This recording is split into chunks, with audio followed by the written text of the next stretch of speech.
Hi guys, it's Blackie for Shaman's Forge Woodscraft. Okay, today I want to do a little bit of an update and answer a couple of questions for you. On Tuesday I did my Down and Dirty Woodscraft, which has been a really well received series on down and dirty little tricks. And one of the things that I demonstrated was how to make a table very quickly. And I've had a lot of really good responses and several questions. I'd like to address a couple of those questions. Yes. The question is, would the table flip sideways? They saw I wiggled it. No, it will not. With the nutcracker-like wedge around the tree, it will tip X amount, but it would not flip because of the way it is hooked. The purpose of that particular table to show just real quick, and you could put cooking pots and stuff. You weren't going to put any amount of weight, really. The whole mass of the weight be less than 20 pounds. You'd sit up on top of it probably, and that's really extreme. But let's say I wanted to make it more stable, and I had talked about putting the sticks at the bottom. Well, there is another way that you can take this to the next level and improve it even more, and let me show you. Let me show you a diagram on my dry erase board, and I'll show you exactly how we did it. Stay with me. Okay. Looking from overhead. Here is the tree. Here are the two sidebars that are hooked behind the tree, so you're getting that scissor effect. Here is the crossbar at the base of them.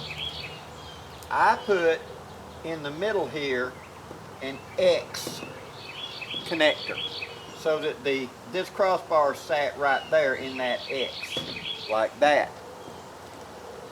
If you wanted to stabilize this even further, something you could do would be simply to put a tripod underneath each of these 2 points.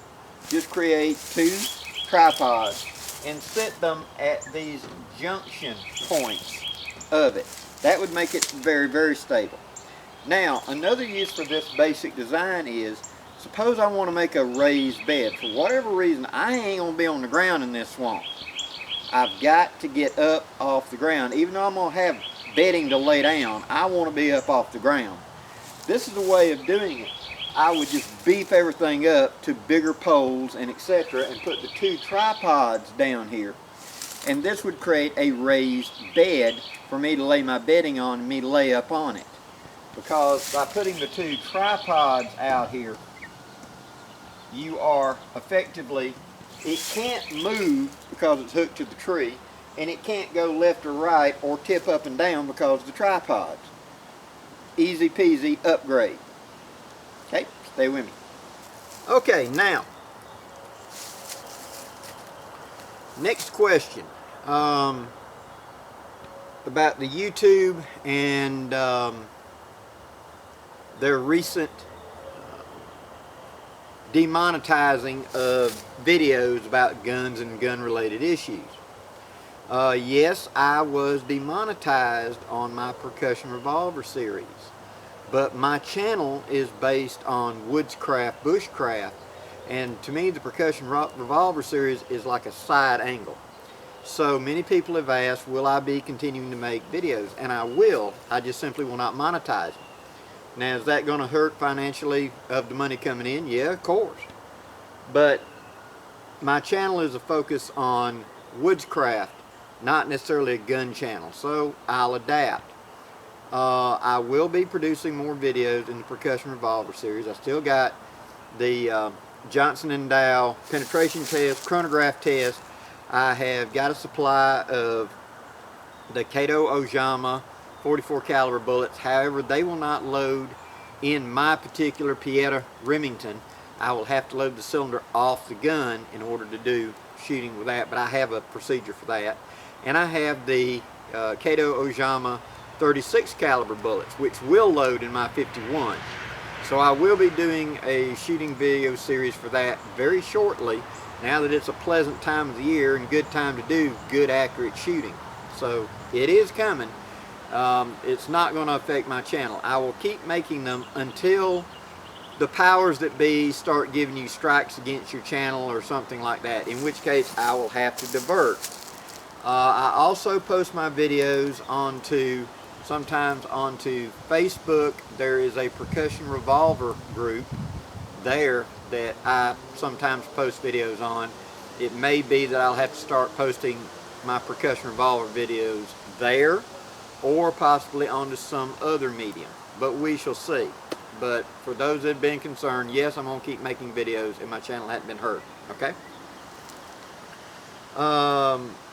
Next, we're about 4 weeks out now from my gathering, the Southern Woodsman Rendezvous, that'll be held in Lower Alabama at Geneva State Forest. I've made that statement before, and I recently posted a video on how to get there. When it gets to be about 2 weeks out, I'll do another video about it, trying to get the word out. If you have any questions about locations or stuff, please put it in the comments. Yes, there will be some classes, but nothing official. People have just simply asked would I discuss or go over, and I'm going to be doing that. I'm going to keep it kind of loose and low-key. It's not in a school type thing. It's just a gathering where we can get together and work. But yes, there will be information passed on there. There's going to be some small children coming. There's going to be quite a few people. I've got like 30 or 40 people thus far that have said that they're planning on coming. So it's going to be a pretty good little gathering. Talked about table to bed already up there on the thing. Will I be going events this year? I've got several people asking me about events. I will not be going to the Pathfinder gathering this year because in June I am going to Blade Show. I'm going to be with William Collins and Randy Smith and Dan Lutz at Blade Show for the WC Knives booth. So I've been asked to come up there and kind of be a barker for that. So that's what I'm going to be doing then. So I won't have the time available to go to the Pathfinder as well. Other events that I'm planning on going to is we're in discussion right now with the Southeast Bushcraft Base Camp of having a fall gathering at Duggar Mountain. That's tentative yet. We haven't worked out all the details. But when I get information on that, I will pass it on, and I will be going to that. I will still be going to the event in Morton, Mississippi, the Bushcraft gathering over there. That's one of my favorites, and I always go over there to see Donnie and all the guys over there because I really enjoy that gathering. So at present, let's see, I've got my gathering coming up in April. I have Blade Show in June. I'm going to Mississippi in October.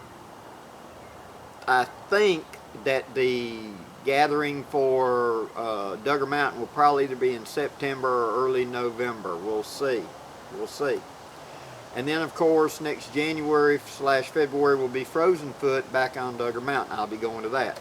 So that's all I have on my calendar right now. If you have some event or whatever, I will not be attending the Georgia Bushcraft Gathering this spring. I just don't have the time available. But if there's some event you've got that you think I might be interested in, please send me the information to it. I'd love to look at it. I'd love to meet people and love to share. So if there's something I can do, let me know. Okay? Okay, last thing. My cooking video series has been going really well, and I've got several more videos coming with that. My question I'd like to ask you would be, I'm thinking about scaling up because if you followed my channel any degree and have seen any of my stuff, bags, whatever, I believe in redundancies. I believe in the ability to scale down and scale up to meet the given situation. And I have camping gear on the big end that's kind of outside the realm of bushcraft. I have a big, huge canvas tent. I have beds. I have stuff where we go out and set up and we camp for 10 to 14 days. Dutch oven, big cook boxes, chuck boxes, Coleman lanterns, Coleman stoves, all of that. Is there any interest in me detailing some of that kit as well? Now that would be better for family camping, where you're trying to go out and carry the family, which may or may not have any woodscraft ability or really any interest. If that's an interest in the group, I'll do a little series on that, but I just wanted to ask you. Secondly, if there's any topic that you'd like to see me cover, please put it down. I am not running out of ideas, guys, not by a long shot. But I want to cover what you want to hear. So if there's something, some topic, some skill, some whatever that you would like, if enough people say, hey, I'd like to see that, I will definitely do a video for it. I want to try to make, Tuesday has become down and dirty. That's where I can put out my little stuff, my woodscrafty knowledge, wisdom on the small end of it. Sunday to me is more of the big topic. It's something where I'm going in depth into something. Thursday to me is what I'm wanting it to turn into something where it's a topic that you want to know, that I'm kind of answering your questions on Thursday. So if you say, hey Blackie, can you go more in depth about this particular fire style? Or can you talk more about your pack? Or can you do us an EDC or hammock hanging or whatever? That's when I want to answer your question. So I guess I want to call it like Question Thursday. Not the name I'll really use, but you get my point. So if there's something the group wants, Thursdays is when I want to answer it. So that conducts my little rambling for the day. And with any luck, guys, there'll be enough questions and stuff come out of this that by next Thursday I can start answering questions for the group. Please leave any questions or comments below. And until next time, I'm Blackie for Shaman's Forge Woodscraft. Wishing you safe journeys. Have a great day, guys.